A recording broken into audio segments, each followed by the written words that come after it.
wigeze wifuza kumva umuziki ukoresheje ekuteri ariko noneho ukabangamirwa nuko ekuteri zisigaye zihari umunsi zisigaye zifite igiciro kiri hejuru ku buryo zishobora no kugeza muri miliyoni iza make ugasanga ziri kubyiganira ngo 300 by'amanyarwanda 400 izo zikaba arizo za make ariko noneho ubu ngubu Anka uruganda rusanzwe ruzwi mu gukora ibikoresho by'ikoranabuhanga bakoze ama headphones asa nkaho afite igiciro kiri hasi izo twakwita nka budget cyangwa se middle range zifite igiciro kiringaniye ku buryo buri muntu wari wese ashobora kuzafodinga bitamuhenze.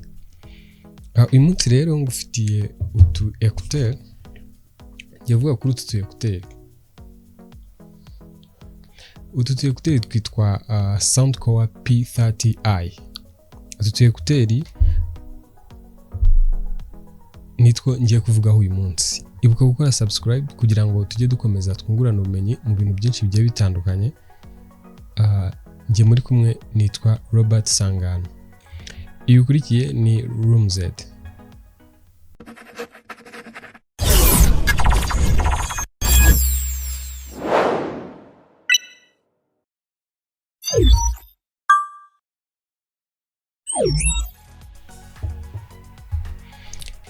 Ikindi kandi wibuke neza yuko ibintu hano mba nakweretse kenshi cyangwa se byinshi muri byo biba biri ku rubuga rwacu ducururiza hari rwo y3.roomz.rawa.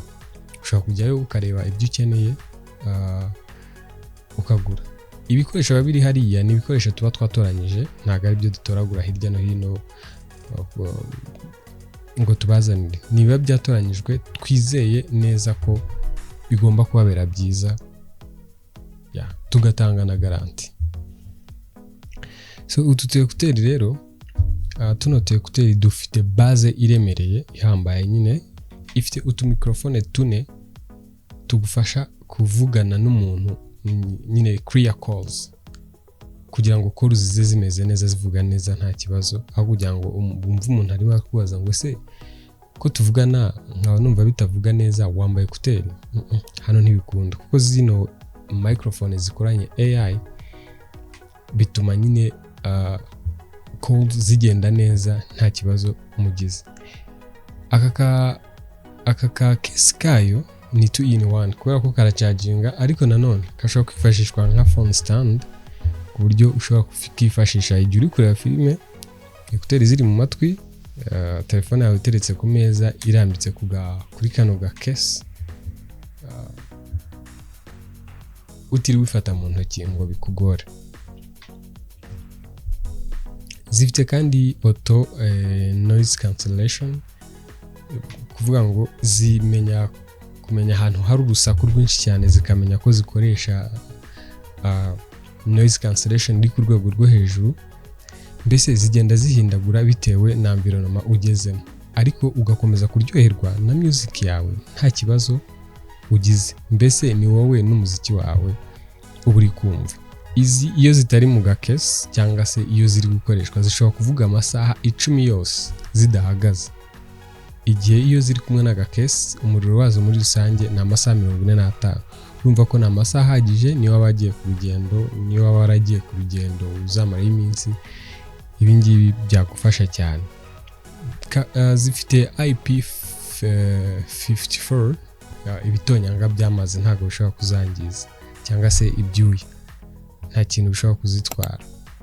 Nkuko nabivuze zifite base iremereye, zifite powerful sound nyine, sound iremereye kubera yuko zifite ama drivers angana na milimetero 10 zose. Nkuko nabivuze zikaba zikorwa n'uruganda rwa Anka Innovation. Reka tuzifungure turebe uko ziza zimezemo indani.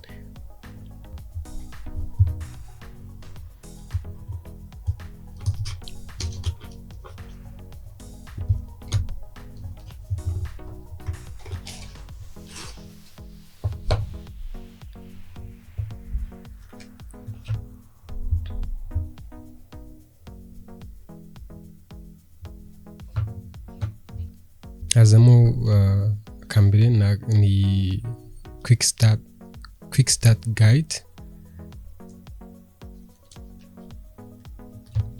hakazamo na size z'amatwi, ifite size za small ndetse na large, zo zikaba ziza ziri kumwe na medium.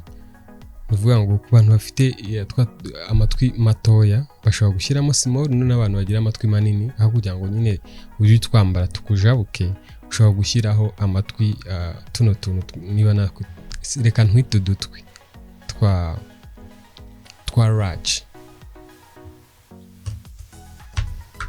Uko navuze, aka gakesi gafite phone stand. So kugira ngo rero ugire experience ihagije kuri zino ekuteri, bisaba ko uinstalla muri telefone yawe, waba na installation wakoze cyangwa se ukayikora installation ya application yitwa Soundcore, kugira ngo ubashe guhindura ama equalizer, ambient sound ndetse n'ibindi bintu, ndetse no kuza-updatinga kuko buriya nazo zibamo nazo zigira software zikoranye nazo, biba bisaba kuya-updating. So iyo app rero niyo wifashisha kugira ngo updating zino ekuteri. Ku bantu rero bakunda umuziki uri strong ariko nyine ku giciro kiri hasi, ariko nimvuga kiri hasi ntimumbere nka babandi babazi ngo zigura wenda nk'ibihumbi 10, ibihumbi 5, hari ibintu bundi bugomba gutekereza. Ni gute ekuteri ikoranye noise cancellation, ikaba ikoranye AI, ikazana n'utu dutwi ndetse na kano gakesi ndetse na packaging yayo, ushobora kuyibarira mu bihumbi 10. Guys, tujye tuba abasirimu, tumenye naho igeze naho ibintu bigeze. Ntabwo ari ngombwa ngo tujye dustakinga ku bintu runaka, cyangwa se twumve yuko ibintu nyine ibyiza dukeneye bigomba kuba bifite igiciro kiri hasi. Oya, niba ukeneye ibyiza urahendwa, birumvikana. Niyo mpamvu ushobora gusanga hari ekuteri nk'utu ngutu dushobora kugura miliyoni 3 hano mu Rwanda, ndetse n'utu ngutu tudashobora kugeza muri ayo mafaranga. Ndetse hakaba na twa tundi bavuga tugura ibihumbi 10 cyangwa se 20. Izi kopi za AirPods Pro, zino za kopi zishobora kugura ibihumbi 20 nta kibazo. Ariko izi ziba ziri certified, zifite na company igaragara, ziri branded, ntago ayo mafaranga byakunda, bitewe nanone na brand uburyo iba yarubatswe n'urwego igezeho. Anka ni brand ikomeye cyane ku isi, ntago ari kugurisha ibikoresho byayo amafaranga 10,000, ntago ari ama cables. Wibuke gukora subscribe kugira ngo tujye dukomeza twungurana utuntu twinshi gake gake, tugende dusirimuka.